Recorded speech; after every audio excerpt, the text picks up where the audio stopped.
Capsule 4, la signalisation cellulaire. Alors, voilà le schéma de la signalisation cellulaire.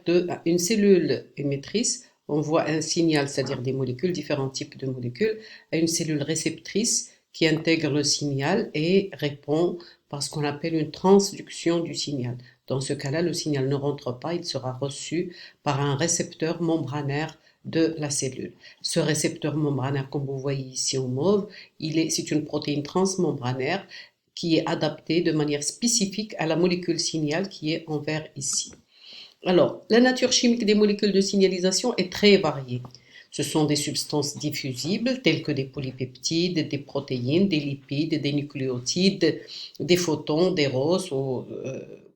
Alors, les molécules, ça peut être aussi des molécules membranaires, ici fixées à la membrane, type GAP, c'est-à-dire jonction GAP, ou communicantes, des molécules d'adhérence de type focal adhérence kinase ou des molécules delta ou Jagged de la corde qui induisent donc une différenciation des cellules, par exemple du mésoblaste ou de l'ectoblaste lors de la neurulation.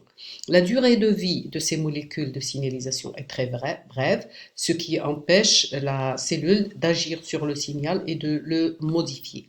Alors, nous allons étudier trois principaux types de molécules signal en première année. Les neurotransmetteurs, qui se trouvent dans les cellules nerveuses, telles que l'acétylcholine ou l'adrénaline, des hormones, telles que l'insuline et le glucagon, la signalisation par les médiateurs chimiques locaux, tels que l'histamine, les cytokines ou les facteurs de croissance.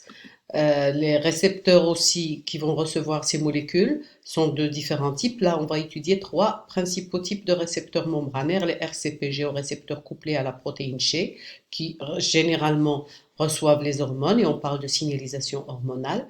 Récepteurs couplés à des canaux ioniques, les RCCI, qui généralement sont les récepteurs des neurotransmetteurs, et on parle de signalisation neuronale dans ce cas-là.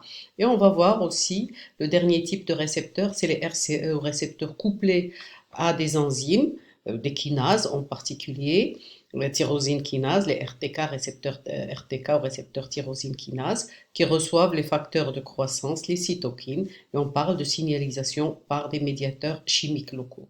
Alors, la transduction de ces signaux à l'intérieur de la cellule suit plusieurs voies, telles que la voie PKA, protéine kinase A, la voie de la protéine kinase A, la voie de la PKC, protéine kinase C, la voie de la mitogène activated protein kinase ou MAP kinase, la voie NOTC de la corde lors du stade embryonnaire, la voie AKT PI3K ou PKB, la voie WNT, il y en a WNT, il y en a plusieurs voies de signalisation. On va voir les quatre principales voies, la voie PKA, la voie PKC, la voie neuronale et la voie MAP kinase. Je vous remercie, c'est la fin de cette capsule.